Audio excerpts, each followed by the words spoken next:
So we're just gonna pretend that I actually intended for this video to come out on Halloween, and it's not because I procrastinated on my homework.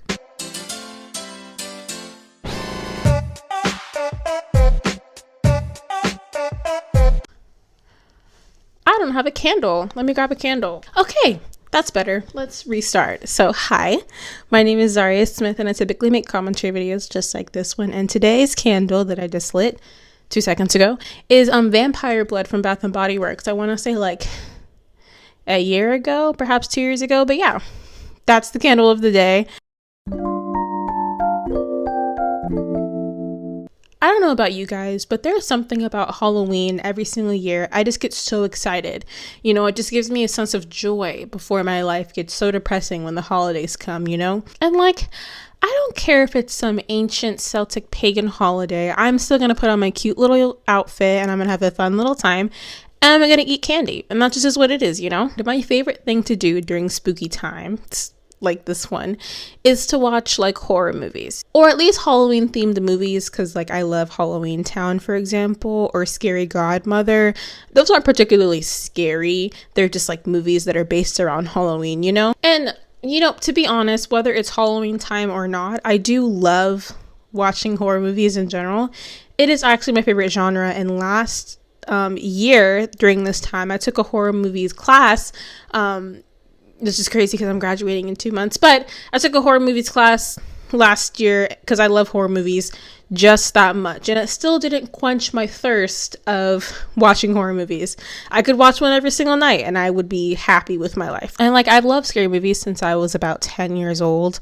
There's just something about it, you know, and I'm not saying I would genuinely be like scared of these movies. In reality, I could watch The Exorcist at 8 and be in bed by 11:30 with no problems. Is that scary movies don't particularly scare me that much. I really just watch them for funsies most of the time. I love pretty much a wide range of horror movies, whether it's a classic such as Scream, which is one of my favorite scary movies, funnily enough. And I also love psychological horror.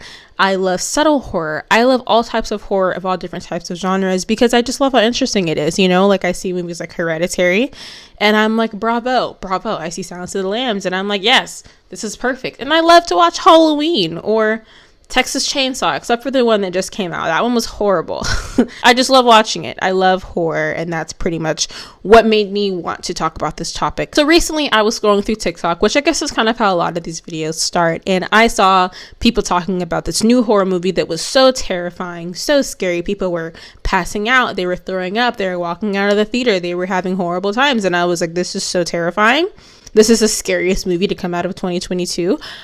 Of course I'm going to watch that because I don't want to be like 80 years old if I make it that far and think to myself, I really wish I would have watched that movie. You know, I just want to watch it. So I watched it and I did regret watching it, but also not for the reasons that you would think. Just so we know, the movie was Terrifier 2. Yes, I know. It's Terrifier 2. And I didn't watch it in theaters. I watched it on my laptop.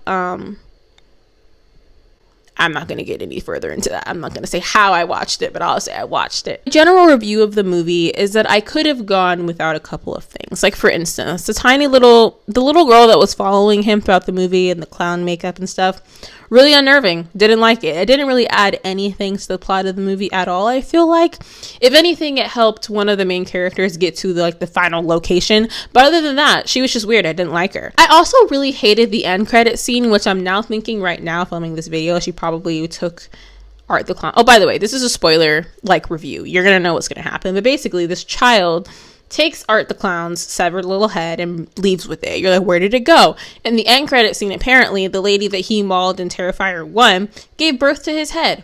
What? I don't know. It makes no sense and it gives nothing to the story. I'm not going to watch Terrifier 3 if it comes out because I don't care. I don't want to know what this man's doing anymore. I'm kind of over it. One of the trademarks of the Terrifier movies is how gory it is, like what I mentioned earlier.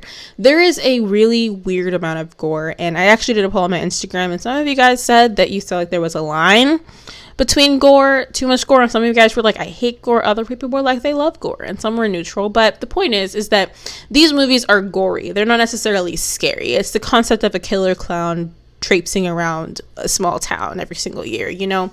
It's not supposed to be like, it's just really gory, you know? And that's just what it is. So if you don't like gore, I wouldn't recommend watching the movie. Like, just don't. Literally, that's as easy as that. But there is this one specific scene that has stuck with me still after watching the movie, I don't know, a week ago.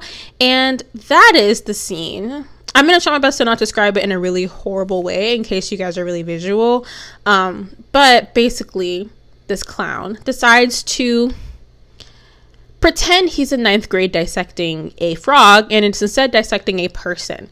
And the person's mother comes in, obviously terrified at what they just witnessed, and that's the scene. Again, these movies have very little plot, very little to do. In fact, the only thing that really helped progress the plot from this scene was that the main character called the person who's just getting brutalized on the phone, and that's it. I think it was unnecessary. I think that there is room for gore in movies, but I think that there is also a very fine line. I will say that, you know, in retrospect, I haven't seen the last Terrifier movie since like 2018, 2016 time frame. I think it was 2018. And I will say I won't be watching another one because it's come to my thought process, and I finally realized that this franchise is essentially torture. I can't say the word, but I can't say corn. It's essentially that, but without the like adult entertainment part of it. You know, it's not giving like plot, it's not giving anything I'm about to mention in the rest of this video.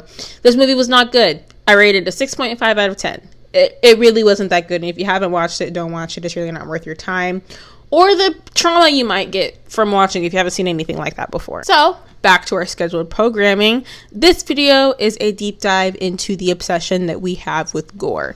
Like I said, I watched this Terrifier 2 movie knowing what Terrifier 1 was like, and I watched it with no problems, you know. I just wanted to know what the movie was because I saw the articles and I saw this was so scary. People were passing out and throwing up. Of course I want to see what's happened with that. Like, I just want to know, you know. And this leads into morbid curiosity, which is essentially when a person is really curious and wants to find out more about some of the most horrific and morbid things that the world has to offer. I think people have this idea that they love to see things they're not supposed to. They love seeing gory things because it's like they really shouldn't be looking at it. And I think as human beings, we are just so naturally curious. You know, we go to zoos, we go to aquariums. There were, you know, back in the old days, they used to have people getting publicly stoned, publicly guillotined. There were fights where people fought lions in coliseums, and people loved seeing that. It's like we have this want to know more than we probably should. So I'll give you guys an example of something that I noticed. When I got in my car accident in Miami, it was really horrible and scary. And I noticed in that moment when I was in my accident, there were more people that were taking pictures of my car or taking videos of my car than there were people actually walking up to me to see if I was okay. And again, if I saw a person stranded on the side of the road, or if I saw a person in a car accident, my thought process would 9 times out of 10 be to just drive away because I probably have something that I need to go to. But that 1% of me really does want to pull over and make sure they're okay, call 911, which I have done a couple of times. I've called 911 as I'm driving away from somewhere because I had to go somewhere. But still, I do wonder sometimes if they were checking on me because they wanted to see if I was okay, or if they were wondering if my body was weirdly mutilated, like if there was a pole in the middle of my stomach, or my legs were like backwards, you know. Like, I just wonder, like, do people actually care? I'm sure they do, but when you think about this morbid curiosity that human beings have, you wonder, like, I wonder if those people that came and checked on me because they were like, are you okay, or because they wanted to see something. Furthermore, as a society, you have to think about how many violent sports we have, right? So, like, I've seen one hockey game, actually. I don't love hockey, but when I saw hockey for the first time, I found it weirdly funny whenever they would pause the game to like scrape blood out of the ice. And it's insane to me that there is a sport that people can play where they get their teeth knocked out. We see like rugby, football. Literally, football is God so horrible, like on people's brains. You know, and I think about those violent sports and we watch it. You know, you watch NASCAR because you want to see a car crash. you know, or if you see Final Destination, you don't want to see NASCAR because of that reason. But alas, still, we have this want to see someone be almost in danger, or you want to see the big car crash. We want to see that person get a concussion, you know, because we just want to know what's going on. We want to see what that looks like. And I think it's really interesting to think about. So a good way to understand this effect of wanting to see something that you really shouldn't is actually the Streisand effect, which is from Barbara Streisand, who there was this picture of her house that was published, and she sued the company for posting a picture of her house. Before she sued the company, there were only about 6 or 7 people that saw that picture of her house. But when she was in that lawsuit, that's about the thousands, perhaps hundreds of thousands of people that downloaded that picture before it got fully removed because of the lawsuit. She didn't want people to see her house, so people wanted to see her house. The definition is whenever a person attempts to hide something or they want you to not see something, you're more likely to want to see it just because you want to know why they're trying to hide it. Think about in summer when Khloe Kardashian posted that pic or took down that picture of herself because it wasn't flattering, quote unquote. People only looked at the picture because she was making such a big fuss about it. You know, we live in a world, a society, if you will, where if you see so-and-so's leaked, you immediately go to Twitter and look up the first picture and see if you can find it. You know, just recently, Doja Cat, a picture of her boobs that she took of herself were put all over Twitter and everyone's talking about it. There is this Wisconsin volleyball team where all the players were shirtless, I think. I had next to the video because I didn't really care that much, but still, people want to see something they're not supposed to see. It's like you get this little adrenaline rush because you're like, I saw something. You get the dopamine boost from seeing something interesting. And it's just interesting when you think about this concept of like gore and why gore is something that we're technically not supposed to see. I really shouldn't know what it's like to see a person's, you know, face get cut off. But for some reason, I know what it looks like now because of some movie that I saw in like 2016. So to look at it more, we have things like dark tourism. Dark tourism being a person wanting to go somewhere to a place because something horrible has happened there. You know, I think about, you know, haunted houses that are real haunted houses, or people that go to like the Stanley Hotel or the Cecil Hotel, or all those ghost hunting shows. We think about BuzzFeed Unsolved and how they do the spooky editions where they go to like visit ghosts and stuff like that. You know, you have people that like to go visit cemeteries and have picnics on people's graves. There's just so many things where people just love to see that morbidness. I mean, people literally go to Paris to go to the catacombs when they're literal not live because they're dead, but literal human skeletons, like actual skeletons that people had, same skeletons that I have and you have watching this right now, are in the Paris catacombs right now. And people are looking at that because they think it's so cool and so interesting. You know, I think about, what was it? There was a TikTok trend a while ago where there was a person that was collecting human bones and posting about it on TikTok. I know Swell Entertainment did a video on it, but I have to think about it. That was like so long ago. But still, people love dark things. They love morbid things. They want to learn more about this stuff because they're so curious. Think about the thousands of people that flocked to Salem, Massachusetts because of the witch trials. When it's like the witch trials were literally like murdering an innocent 13-year-old girl for wearing pants because they thought that they were a witch. It's crazy to say out loud, but it's like we do it. Thousands, tens of thousands, perhaps even millions of people at some point in their lives have been so morbidly curious, they have to find out. They have to see it. Even just now, when I just made my video on Jeffrey Dahmer, there are people who were looking at the court pictures. We're looking at the Polaroids that Dahmer took of his victims. It's gross. And people posting pictures of Ted Bundy's body after being electrocuted or any of that other stuff. People click on it because they're not supposed to see it. It's interesting. I mean, in the 1900s, this French dude, he's a surgeon. His name was Eugene Louis Doyen.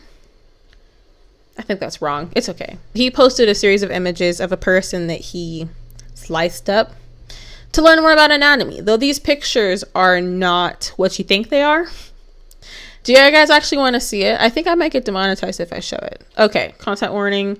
3, 2, 1. Why are you still here? If you didn't skip past this, what is wrong with you? Why do you want to see it so bad? And that's the point of the video. Why did you stay to see that picture? I'll post a picture in the description if you really want to see it, if you really care that much. But still, isn't that weird that you just for a second wanted to see that picture? Did you feel rushed, like you wanted to see it? Yeah, it's weird, right? Okay, I took a little intermission, but back to what I was talking about. Next, I want to briefly touch on true crime, right? Because, I mean, every single YouTuber on the planet has talked about true crime. I'm sure I've talked about true crime at some point. I don't even remember it. It's very saturated, right? And whether you've seen a YouTuber talk about the moral dilemma between true crime content, or you've seen people do their makeup or eat food or do ASMR while telling gruesome stories, it's a weird line that we teeter on. But in the essence of this obsession with gore that we have, isn't it kind of peculiar that people, like for instance me, because I'm weird, will listen to a story about a person getting brutally murdered while getting like chicken dumplings from Trader Joe's, you know, which the chicken soup dumplings are so good. I can't even express how much I love those.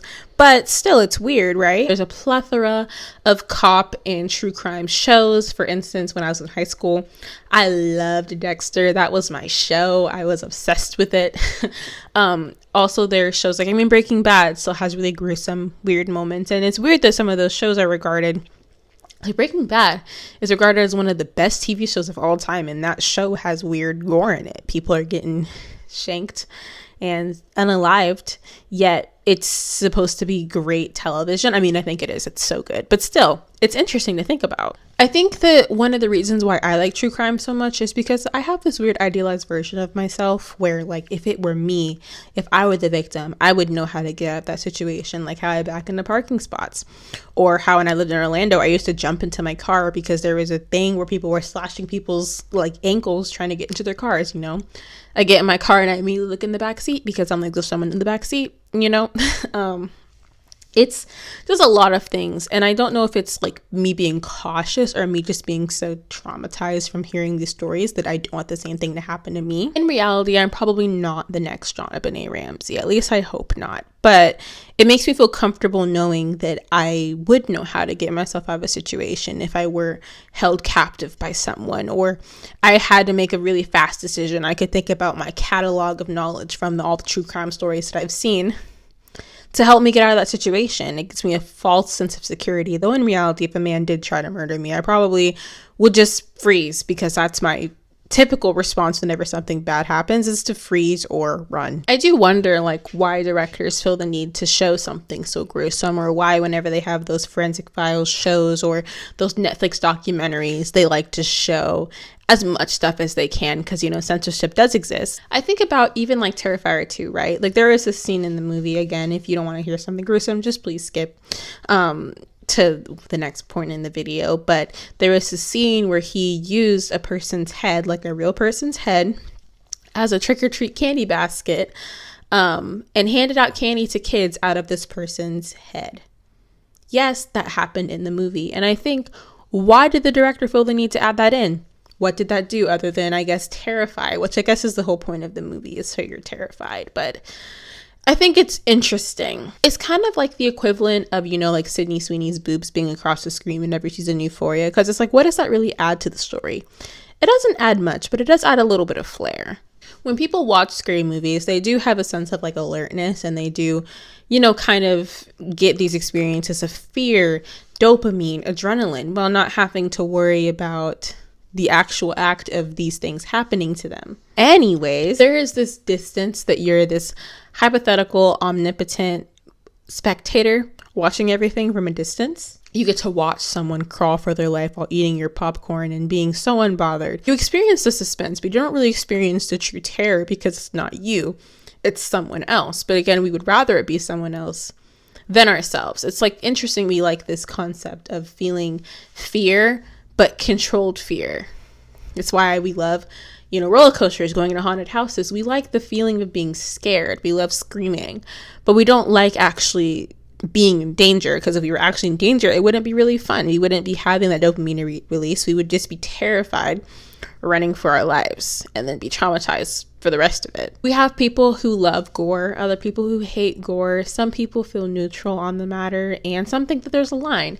And I also think that there's a line. Like, I think that movies such as Terrifier 2 probably shouldn't be able to be seen in theaters. You know, I think that that's something that one person watches by themselves if they feel like it. And I understand directors and actors deserve to get paid, though I think that the content of which they're performing in says a lot. And I think that, you know, no 17-year-old child should be able to walk into a theater and watch Terrifier 2. You know, I think that's just weird. So, to wrap all of this up, why do we do it? Why do we like seeing characters get horribly brutalized on screen? Like, I remember in Barbarian 2, I remember seeing a person, this is a spoiler, but I remember seeing a person getting breastfed by an inbred monster, and I found it funny. I found that I was giggly. I was giggling in the theater when I saw that. You know, Barbarian is a good movie, though. I like that movie. It's also not too gory, except for that last part where she ripped off that guy's arms. But regardless, it was gory, but in moderation, which is what we like to see these days. At least that's what I like to see. We get catharsis from these scenes. Catharsis is essentially a release of very strong emotions that a person may be carrying, you know? So this can be like listening to Frank Ocean when you're really sad, or it could be like going to a rage room. It could be going on a long road trip to clear your mind. It could be scrolling through TikTok for hours when you're depressed and laughing, because that could also help release those emotions. Or, like some of us, it's watching scary movies. Because, like, you know, I think about, for instance, the movie It. The first one wasn't particularly gory, aside from Eddie breaking his arm.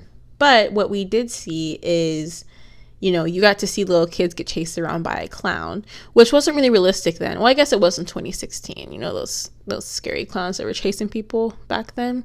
What a weird time. But either way, you get to experience these things and not have to worry about actually experiencing them. And, you know, like Nicole Kidman says in that god-awful AMC commercial, heartbreak feels good in a place like this, because in reality, movies let us escape our actual lives. You know, movies, any sort of special interest a person may have, lets you escape, you know, your life. You know, people like seeing movies that are really gory because they imagine, oh, that could never happen to me, you know, or they like going to see ghost hunting because they find it interesting. They want to talk to the spirits of the dead people that roam the halls in that house. You know, people love, I think it's also why people love the more gory seasons of American Horror Story, like Murder House or Hotel, because we just like seeing that type of stuff. And I think in general, it's not wrong if you like a little bit of gore every now and then. I think that watching a movie like Scream would not be as good if you didn't see one person get stabbed, you know, it just makes sense. But I think that there is this line where it's like, that's one of the reasons why Terrifier 2 to me, I just didn't like it, is because it got so gory to the point to where this is like a low budget movie anyways. So like it would get so gory to the point to where it would be funny, because it's like, why did this get past like production? Why did they still keep this in the filming process, you know? Because it's just so gory to the point to where it's fake, and you can visibly see that it's fake, and you're no longer suspending that disbelief. And then you're just watching a random thing, you know? It's like the equivalent of sitting in theater class and watching someone give a monologue. Like, it's like not giving the same amount of catharsis that you want it to. So I'd say, unless you're watching these movies for some sort of weird pleasure type of thing, or you're not trying to recreate Ted Bundy, I think that it's fine if you like a horror movie or you like a little bit of gore every now and then. But that's pretty much it. Thank you guys for watching this video, and if you liked it, make sure to give it a big thumbs up. Make sure to comment down below your opinions on gore. What are your thoughts on gore? I want to know. Make sure to subscribe to me as well if you would like to. That would be nice. And yeah, I guess that's literally it. So make sure to stay happy, stay healthy, and stay safe, and I'll catch you guys in the next video. Bye guys.